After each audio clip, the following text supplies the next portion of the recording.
Canine German Shepherd leads Rangers to starving wolf, trapped in tire. What the wolf did next moved everyone to tears. In the frozen wilderness of Montana, a canine German Shepherd named Rocco was tracking poachers when he suddenly stopped. Ears perked, body tense, ignoring commands, he bolted into the woods straight toward what no one expected. There, tangled in a discarded tire and too weak to fight, was a starving wild wolf. The team prepared for the worst, but what happened next? Silenced the entire forest. This story will make you believe in the impossible bond between species, and how one act of courage can change everything.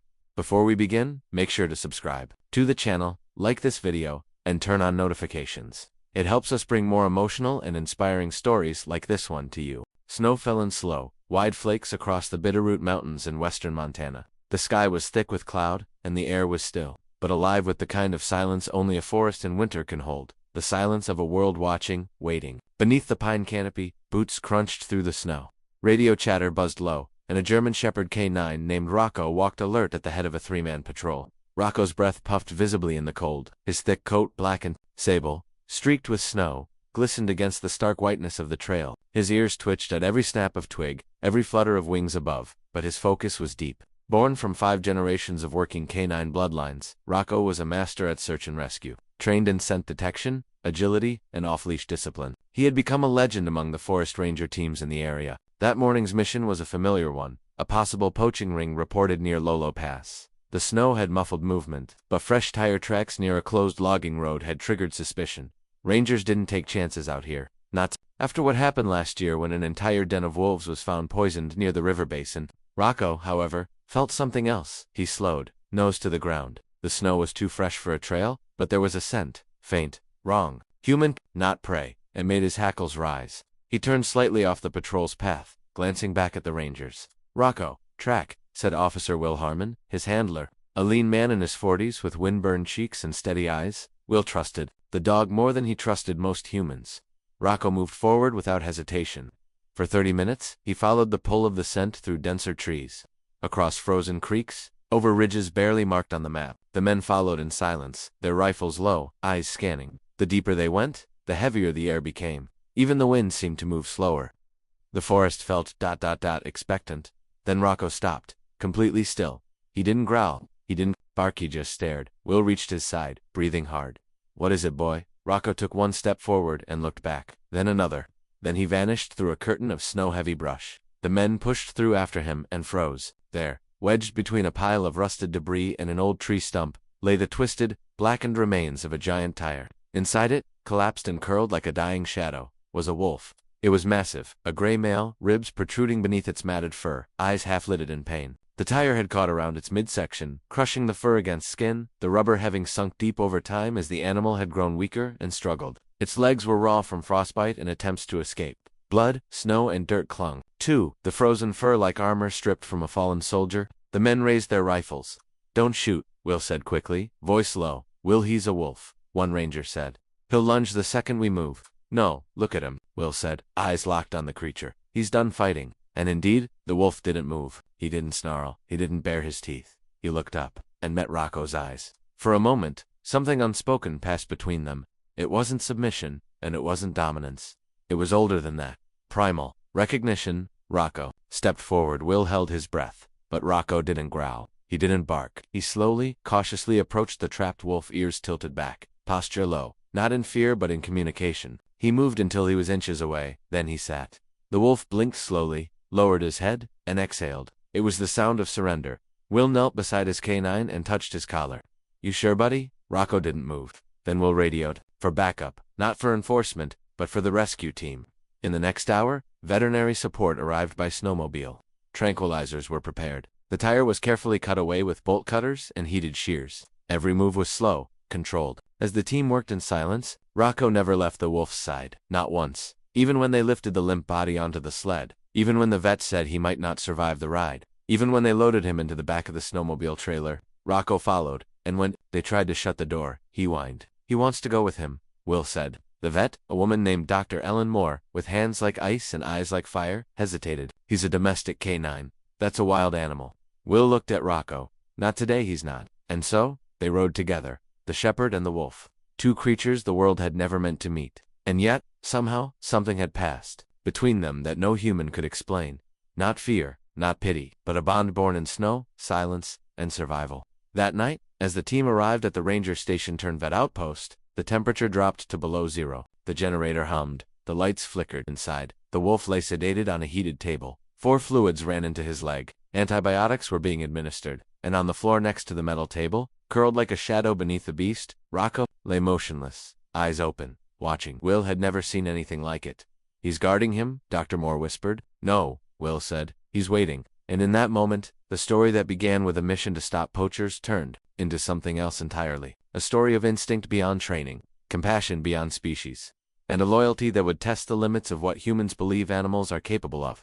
Because when the wolf finally woke up, the first thing he saw was the dog who refused to leave him, and what the wolf did next would stun them all.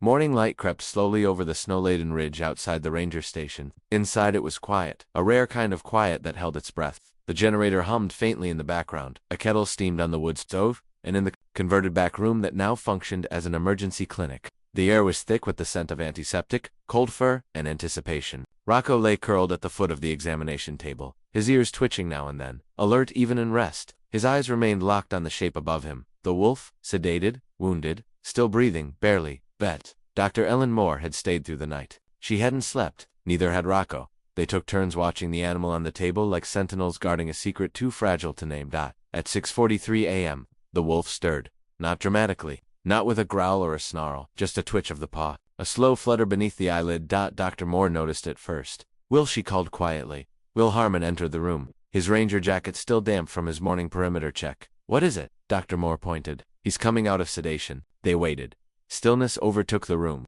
Even the wind outside seemed to hush. Then the wolf's eyes opened, pale amber, rimmed with pain, confusion, instinct. He blinked once, twice, and then, with visible effort, he lifted his head. Rocco rose to his feet slowly, carefully, taking one step closer to the table. Everyone froze. Dr. Moore reached for the tranquilizer, but Will raised a hand. "No." Rocco took another step. The wolf turned his head. Their eyes met. There was a long, long silence. No growling, no flash of teeth. Just recognition. The wolf, instead of recoiling, lowered his head slightly, not in submission, but in trust. A low, breathy sound escaped his throat. Not a growl, not a whimper, something else. Dr. Moore whispered. "That's impossible." Will crouched beside Rocco, laying a hand gently on the canine's side. "What's he doing?" Rocco didn't move. "I think," Dr. Moore said, her voice trembling just a bit. "He's saying thank you." The idea seemed absurd. A wild predator expressing gratitude. But something in the wolf's gaze made the room feel holy, like they were witnessing something ancient and sacred, something humans had long forgotten. That language isn't always spoken. The wolf tried to move, but his legs gave out. He collapsed against the table with a quiet whine. Rocco let out a soft woof and stepped back, as if understanding that the wolf needed space, but not distance.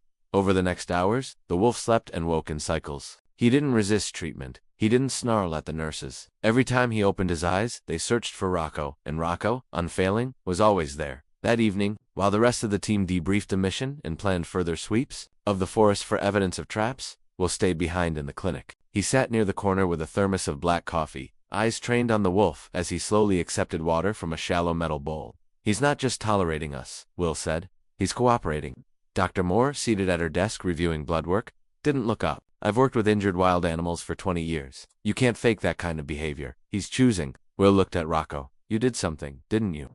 The dog didn't react, just continued his silent vigil. As the night deepened, Will pulled out an old journal from his duffel and began scribbling notes. Not clinical reports, but observations about the wolf's body language. His responses to Rocco's presence, the way his breathing calmed when the German Shepherd was near. There was no protocol for this, no scientific explanation. It was something else. By day 3, the wolf was standing, weakly wobbling but standing. He had no collar, no tag, no sign of having been raised in captivity. His coat was rough and weather-worn. He was wild, through and through, but still, he never tried to escape. He never attacked. And when a junior ranger tried to enter the clinic without knocking, the wolf growled low and sharp, until Rocco stepped between them.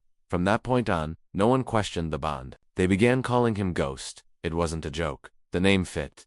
The wolf moved with an eerie quiet. He rarely made noise, but when he did, it was deliberate. His eyes followed everything, but his focus always returned to Rocco, as if he had become his compass, his tether, his guardian. By the end of the week, Dr. Moore proposed something radical. "We can't release him yet," she said, "but I think he might recover faster if we moved him out of the clinic." "You mean, into the yard?" Will asked. "No, I mean into the open." Will stared at her. You want to take a wild wolf into the forest again? Dr. Moore nodded. With Rocco, it was madness. No manual would ever approve it, but Will understood. The wolf wasn't healing because of medicine, he was healing because of connection. And so, they prepared. A light harness was fitted not to restrain Ghost, but to carry a tracker in case he bolted. The Rangers kept tranquilizers ready, just in case. And Rocco, he was fitted with his standard patrol gear and a new GPS collar synced to Will's wrist monitor. At dawn on the 8th day, Ghost stepped out onto the snow again, and he didn't run. He stood beside Rocco, and they walked, not as predator and domestic, not as captor and captive, but as something older, something wild and new. The patrol moved slowly, deeper into the forest, but no trap was laid, no leash was pulled. Rocco took the lead, nose twitching, occasionally looking back, and Ghost followed, silent, alert, alive. At one point they stopped near a frozen stream. A fox darted in the distance. Ghost turned his head, but didn't chase. He simply looked at Rocco, and Rocco gave a soft bark, low and short, a signal the team had trained him to use for safe to proceed. Ghost looked ahead, and walked forward. Hours passed like this. Then something shifted. Ghost stopped, ears up, tail stiff. Rocco froze beside him. Will saw it in the data monitor first. Ghost's heart rate spiked. What is it? Will whispered, unslinging his binoculars. Then he saw it barely visible through the trees. Another wolf, smaller, female, thin, watching. Behind her, 2 pups. Ghost took one slow step forward. Then another. Will raised his rifle in reflex. Rocco barked once. Firm. Ghost turned to him, and Rocco sat.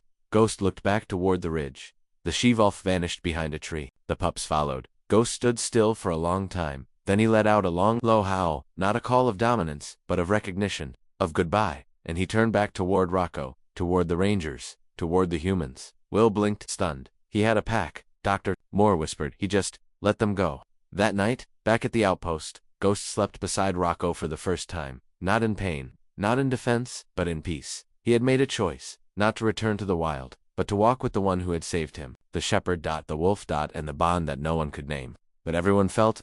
By the second week, the story had started to leak. It began as whispers. Local hunters told tales of a forest patrol walking with a wolf. A veterinarian in Missoula let slip to a colleague about a rehabbed apex predator living with a dog. Someone posted a blurry photo on a message board, 2 silhouettes on a snowy ridge. One, clearly a German shepherd, the other unmistakably Lupin. The photo went viral in less than 24 hours, and just like that, what had been a quiet miracle became a controversy. Will Harmon was in his truck when the first call came in. The Regional Wildlife Control Office wanted a report, full, detailed, official.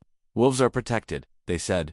You can't keep one. It's illegal. Another call followed from an animal rights organization, then another from a major news outlet. By the time Will arrived back at the ranger station, 3 reporters were already waiting at the gate. Inside, Ghost sat peacefully beside Rocco on the porch, the 2 of them watching a flock of ravens circle in the sky. Ghost was stronger now. His coat had regained a sheen. The raw skin on his legs had healed into scars, and his movements no longer wobbled. But something in his eyes had changed too. There was still wilderness behind them, that untamed awareness of wind, scent, and instinct, but there was also calm, trust. A language born from shared silence. Dr. Moore stepped outside when she saw the truck. They're not going away, she said. Will got out, slamming the door. I know, we have to make a decision, she added, before someone else makes it for us. That night, they held a private meeting inside the ranger station. No press, no cameras, just Will, Dr. Moore, and 2 senior wildlife officers. Ghost lay at their feet while Rocco sat on alert beside him. The officers made their point clearly. This is not a domestic dog, said Officer Bradley, arms crossed. He's a wild animal. We have no idea what happens when that instinct kicks in again. Will bristled. He's had every opportunity to bolt, to bite, to run. He hasn't. That doesn't make it safe. Dr. Moore spoke quietly. He saved a ranger last week. The room fell silent. She continued. During a patrol, we were crossing a frozen stream. One of the junior rangers slipped, fell into a break in the ice. Before we could move, Ghost jumped in, pulled him out by his coat. Bradley blinked. You're telling me a wild wolf performed a water rescue? I'm telling you, she said. He made a choice. They debated for hours. Ethics, legal codes, public image, science. It was all on the table. But beneath it all was a simpler question. Was this relationship real? And if so, what did it mean? Will finally stood, looking down at the wolf. I don't care if he was born wild. He isn't now. And if you try to take him away from Rocco, from us, you'll destroy him. The officers said they'd return in 3 days with a decision. Will knew what that meant. So did Rocco, and so did Ghost. The next morning, Will found Ghost curled in the snow near the back of the station, staring out into the trees. He approached. Slowly. Ghost didn't move. Will sat beside him. You know, don't you? Ghost didn't look at him, but he exhaled low, long, tired. Will placed a gloved hand gently on the wolf's shoulder. I don't know how to fight for you, he admitted. Ghost turned his head then. Their eyes met. And for the first time, Will felt something different. In the gaze, not gratitude, not pain, but acceptance. He didn't want to be saved. He wanted to belong. Later that day, Rocco and Ghost went for their usual patrol walk along the ridge. Will and Dr. Moore followed from a distance, letting the dogs set their own pace. Snowflakes drifted down like whispers. The wind was quiet, and then Rocco stopped. He turned suddenly. Stiffened. Ghost did too. From across the ridge, barely visible, through the trees, came a human figure, a man in hunting gear, holding a rifle. Will shouted, "Hey!" The man turned, startled. Then Ghost did something that stunned them all. He stepped in front of Rocco. Not aggressively. Protectively. The hunter raised the rifle out of reflex. Will screamed. Rocco barked. Ghost growled. But then the hunter lowered his weapon. Whoa, I didn't know it was a patrol, he called. Thought it was a rogue wolf. Will ran up, panting. He's not rogue, he's with us. The man looked confused, then amazed. You're walking with a wolf? Will nodded. His name's Ghost. The hunter laughed. Well damn. I hope the world's ready for that. That night they weren't. The story aired on national news. The photo, the footage, the rescue, the friendship, the wolf and the shepherd. The story reached millions and the public split. Some called for Ghost to be released. Some demanded he be taken to a sanctuary. Others, thousands of others, wrote letters, sent donations, and begged, let him stay. The debate raged online, but in Montana, on the edge of the forest, two animals slept side by side. Unaware of the firestorm their friendship had sparked, what mattered to them was not the law, or biology. Or opinion, it was the scent of snow, rhythm of footsteps beside them, and the feeling that, finally, they weren't alone.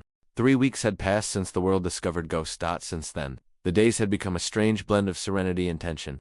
Within the ranger station, there was peace, a sense of quiet understanding among those who witnessed the bond between the canine German shepherd and the wolf no longer wild. Outside that circle, however, the pressure had mounted. Letters continued to arrive from around the country. Some were full of awe and admiration. Stories from veterans who had worked with service dogs, children who wrote poems about the dog and the wolf, and wildlife enthusiasts who praised the rangers for their compassion. But there were others too. Sharp, cold messages filled with legal jargon, threats of federal fines, and bureaucratic commands to release the wolf or relinquish custody. Yet through it all, Ghost and Rocco remained inseparable. Every morning, they patrolled trail together, side by side. At night, they curled up beneath the old pine behind the outpost, where the ground had been padded with blankets and cedar chips. Will Harmon kept a close eye on them, but even he had learned to stop interfering. Whatever they shared, it was something beyond command. Then came the fire.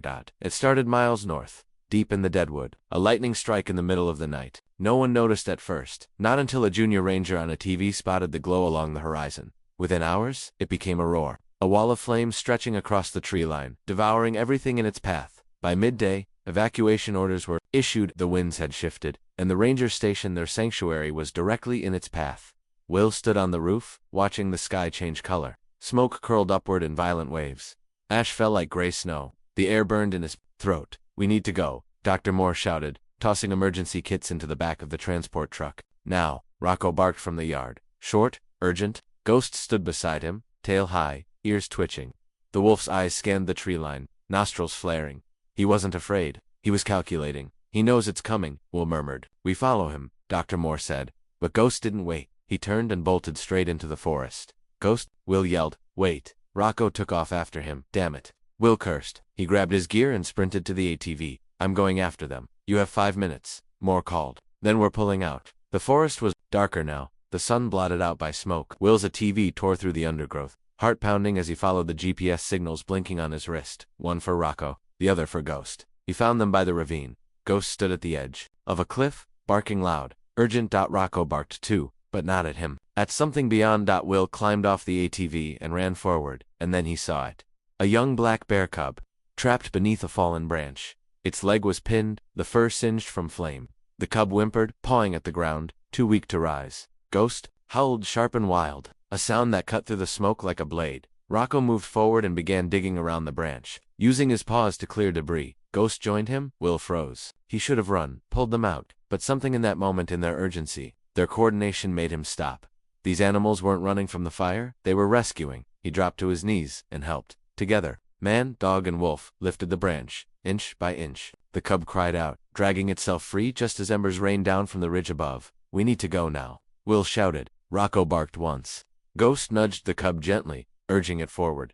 They ran, the cub hobbling, Rocco behind it, Ghost circling the perimeter like a soldier on patrol.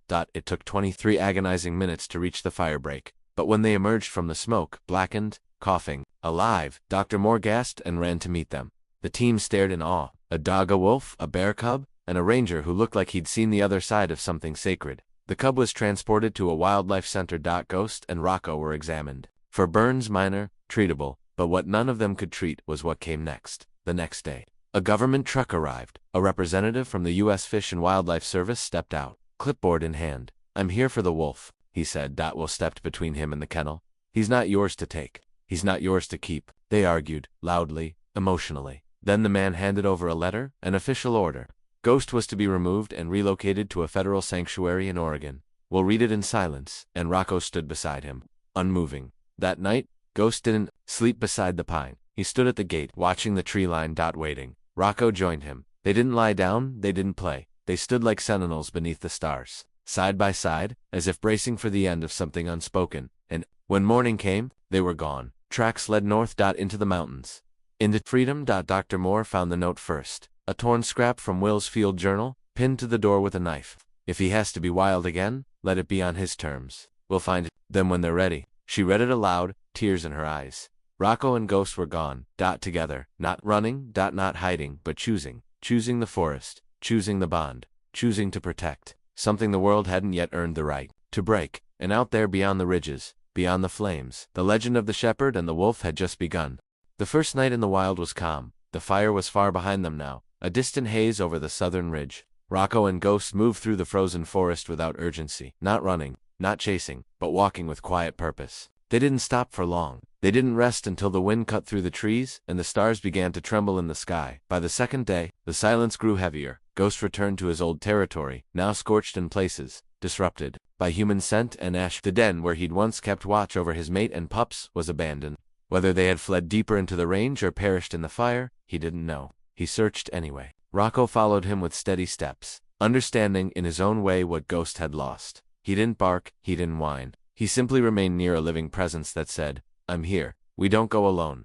For a while, they lived like shadows. They moved at night, slept during the day, fed on small game, rabbits, squirrels, once even a half-frozen salmon caught in a shallow stream. Rocco, trained to obey, began to listen more to his nose than to memories of human command.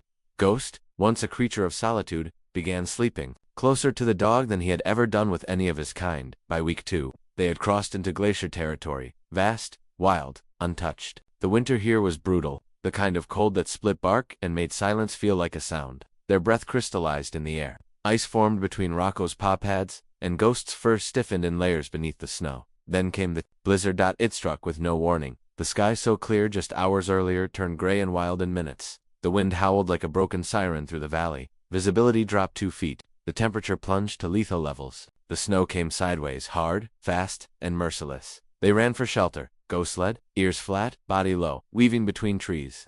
Rocco followed, limping slightly now, one paw cut days before on a sharp rock. He powered forward, but slower. Tired, hurt. Ghost noticed. He doubled back, barking sharply, then nudged Rocco with his shoulder, urging him to move. Rocco did, until he collapsed. The cold had stiffened his injured leg. His body, bred for bursts of action, not survival, was beginning to shut down. Ghost circled him, whining, pawing at the snow. Rocco looked up. His eyes didn't show fear. They showed apology. Ghost let out a growl, not at Rocco, but at the sky, the cold, the wild. Then he did something no one watching would believe. He dug, with frantic paws. He carved a hole in the snow, deeper, wider, until it became a trench. He turned back, grabbed Rocco's scruff gently in his teeth, and dragged him into the hollow. Then, he curled his body around him, shielding him from the wind. They lay like that all night, dog and wolf, heat and breath shared in darkness. When morning came, the wind had passed, and Rocco opened his eyes. He was weak, his leg throbbed, but he was alive. Ghost had not slept. He stood at the edge of the trench, scanning the horizon. When Rocco tried to rise, he couldn't. Ghost trotted forward, sniffed his paw, and licked it gently, cleaning the wound as best he could. That was the moment Rocco rested his head on Ghost's side, a gesture that spoke louder than any bark. "I trust you." They moved again by midday, slowly now, Ghost walking beside Rocco instead of ahead. By the 5th day after the storm, they reached a ridge overlooking a wide valley, and, in the center of it, smoke, not fire, chimney smoke, a cabin. Far from town, likely seasonal, possibly empty. Ghost waited, sniffed the air, nothing hostile. He turned to Rocco. And the shepherd nodded once. They descended. The cabin was locked, but not fortified. Ghost scouted the perimeter. Rocco, with his training, found the old supply hatch beneath the floorboards, cracked but accessible. He scratched at it. They entered through a broken cellar door. Inside, warmth, not much, but enough. Firewood, a propane heater, blankets, jerky left in sealed bags by hunters, water from snow melt in barrels. They stayed. Days passed. Rocco's leg healed.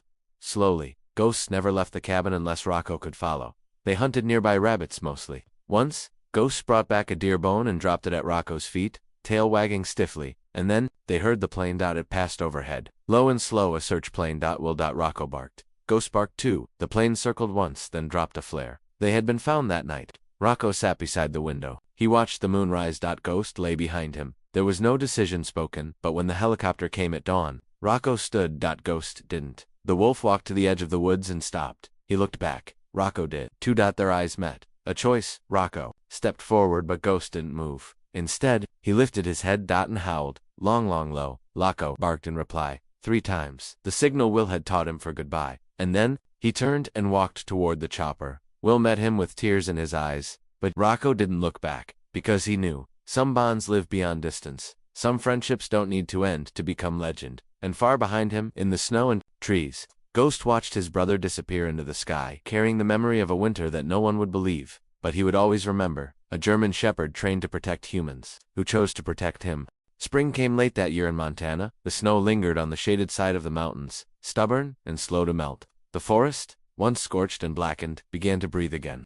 Buds pushed through dead bark. Streams thawed and babbled. The wind carried fewer ashes now, and more birdsong. Rocco, fully healed, had returned to service, but something in him was different. Will noticed it right away. The way Rocco stopped to sniff the air longer than usual. The way he lifted his ears. Every time the wind shifted from the north, he still worked flawlessly, still obeyed, still led, still protected, but his heart wasn't just in the mission anymore. It was out there waiting for someone who hadn't come back. Will knew better than to speak about it. Some griefs were not human, but they deserved respect all the same. So he let Rocco look. He let him pause. He let him remember. One night, 6 months after Rocco's return, a letter arrived at the ranger station. It came from a trapper out of Whitefish. Simple. Scribbled in pencil. No return address. Saw a large gray wolf near Pine Ridge. Looked healthy, but he was carrying something strange in his mouth. A bright orange collar. Will sat down slowly. He didn't say anything, just looked at Rocco, curled up at the foot of his bed, eyes half open, and whispered, "He's alive." The next morning, they headed north. No search party, no camera crew, just Will and Rocco. They moved quietly through the forest, retracing old paths. The scent of pine was sharp in the air. Elk tracks crossed their path. Bear scat was still fresh from earlier that morning. And then, as they passed through a grove of charred trees, Rocco stopped. He didn't bark, he didn't move, he just stood and stared. A single paw lifted, ears flat. Will froze. His heart thundered, and then he heard it. A rustle, then a shape. From the far end of the grove, Ghost emerged. Slow, strong, changed. His coat was darker now, thicker. His gait was confident, but not aggressive. His eyes, those same pale, intelligent eyes, locked onto Rocco. They didn't run toward each other. They walked step by step, no noise, no cries, just recognition. And when they met in the center of the grove, Ghost lowered his head, and Rocco nudged him. The wolf let out a low sound, not a growl, not a whine, something deeper. Will watched in silence, breath caught. He could barely believe what he was seeing. Ghost turned his head, and in his mouth, clenched gently in his teeth, was Rocco's old tracking collar, the one he'd worn on the day they fled. He stepped forward and dropped it at Will's feet. A gift, a message, a memory returned to its rightful place. And then Ghost turned to Rocco again. They didn't play, they didn't chase, they just lay down, side by side, under the trees. 2 brothers, 2 stories, 1 truth. Will didn't interrupt. He sat on a fallen log and waited for hours. The 3 of them stayed there, and then, as the sun began to dip, Ghost stood. He turned toward the northern ridge, toward the deeper wild, and Rocco, he stood too, but he didn't follow. He walked to Will's side and sat. Ghost watched him, ears lifted, eyes soft. Then just before slipping into the shadows, Ghost did something Will would never forget. He looked back one last time, and howled. High, clear, long, a sound that shook the leaves, a sound that echoed across the hills, a sound of goodbye, and then he vanished. Rocco didn't howl back. He didn't move. He just rested his head on Will's knee and closed his eyes. Because he understood.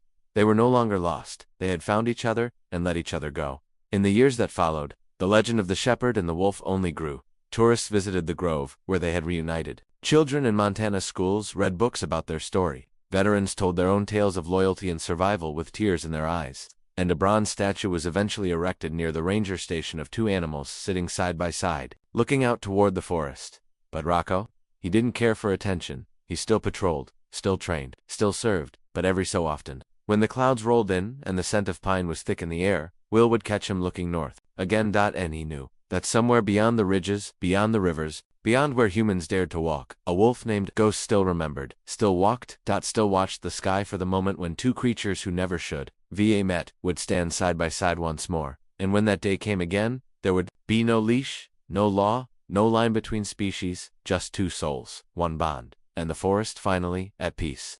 The forest was quiet again. It had been nearly 2 years since Rocco and Ghost disappeared into the trees. That day, one returning to duty, the other to the wild. Yet no week passed without someone asking about them. And within the ranger station, their names were spoken with a reverence usually reserved for legends. Rocco still served, older now, but still sharp. His black-hand sable coat had silvered around the muzzle, and his pace had slowed. But his instincts remained razor keen, and his eyes carried something no other canine in the region had, the memory of having been changed by something wild, and the wisdom of having let it go. It was a clear March morning when the call came. A group of hikers had gone missing in the eastern part of the range, near the old burn line, where trees had only just begun to reclaim the scorched earth. A late-season blizzard had rolled in unexpectedly. Visibility was zero. Temperatures were dropping. The radio transmission had caught only a few seconds of static before silence took over. Search and rescue teams were already deployed, but Will called Rocco anyway. He didn't have to say a word. Rocco stood. Will clipped the harness onto his back, the same one he'd worn since the Ghost days. It still bore the scratch marks from that winter, when the two had fled into the fire and walked out alive. Together, they left. The mountain had changed over the years. The trail leading into the high glen had been swallowed by pine and moss. Snow packed itself into pockets beneath the trees, hiding broken branches, icy creeks, and false ground. The wind howled like an old memory.